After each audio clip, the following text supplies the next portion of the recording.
በስመ አብ ወወልድ ወመንፈስ ቅዱስ አሐዱ አምላክ አሜን። ዝጸበቐ እግሪ ኣብ ጸሎተ ሐሙስ ንልቢ ዝስውር ሓደ ድንቂ ነገር ተፈጺሙ ሓለፈ። እዚ ኸዓ ጎይታ ናይ ደቀ መዛሙርቱ እግሪ ናይ ምሕጻብ ጉዳይ እዩ። ናይ ሰብ ዝረስሐ እግሪ ደሪዙ ዝሓጽብ ኣምላኽ፣ ናይ ተማሃሩ እግሪ ዝሓጽብ መምህር፣ ናይ ባርያታቱ እግሪ ዘጽሪ ጎይታ ምርኣይ ክንደይ የጨንቕ። እስከ ሓንሳብ ናብዛ ቤት ብሕልናና ተጓዒዝና ንእቶሞ ጎይታ እግሪ እናሓጸበ ንመልከቶ።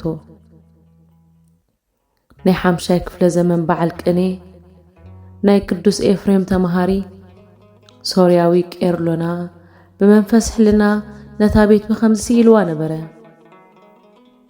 ጎይታ ማይ ቀድሐሞ ብሕጸብ ተሰከመ፣ መድረዝ ጨርቁን ኣዳለዎ እሞ ተዓጥቀ።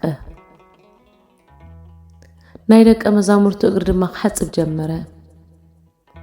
ሕልናይ ሓደ ነገር ክወግኦ ተሰማዕኒ። ንብዓተይ ፈሰሰ፣ ብፍርሃት ገጸይ ሸፈንኩ፣ ዓይነይ እውን ተሰቂቐ ተወልኩ። ክሓጽቦም ክሪኢ ዓቕሚ የብለይን፣ ካብ ወፅእ ተመነኹ ይብል። ብሓቂ ጎይታና ናይ ደቀ መዛሙርቱ እግሪ ተደፊኡ ክሓጽብ ክትሓስቦ ከቢድ እዩ። ጎይታና ሐሙስ ዕለት ዝገበሮ ነገር መጥምቀ ዮሃንስ እንተዘርኢ እንታይ ኮን በለ? ጎይታ ክጥመቕ ናብኡ ምስ መጸ ዮሃንስ ንስኻ ከመይ ክትጥመቕ ናባይ መጻኻ ኢሉ ዶ ይነበረን? ኦ መጥምቀ ዮሃንስ ንዓ ተመልከት፣ ብኢድካ ክጥመቕ ምምጽኡ በትሕትንኡ ዝተደነቕካ ጎይታ ሎምኻ ኣጥምቕኒ ካብ ምባል ሓሊፉ ናይ ባርያታቱ ኣጋር ክሓጽብ ተደፊኡ ተረእየ።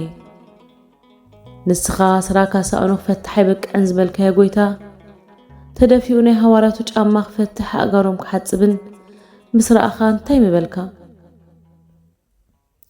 ኣብ ሩባ ዮርዳኖስ ንኣይ ባእኻ ምጥማቕ የድልየኒ፣ ንስኻ ዶ ናባይ ትመጽእ ኢልካ ዝኣበኻዮ ጎይታ? ቅዱስ ጴጥሮስ እውን ንስኻ ከመይ ናተይ እግሪ ትሓጽብ ክብሎ ተመልከት።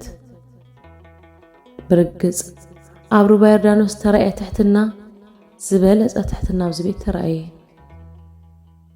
ማይ ኣብ ዝመልአ መሕጸቢ ናይ ፈጣሪ እዳውን ናይ ፍጡር እግርን ብሓደ ዝረኣናሉ ቅጽበት ብጣዕሚ ዓብዪ ትሕትና ተመሃሩናሉ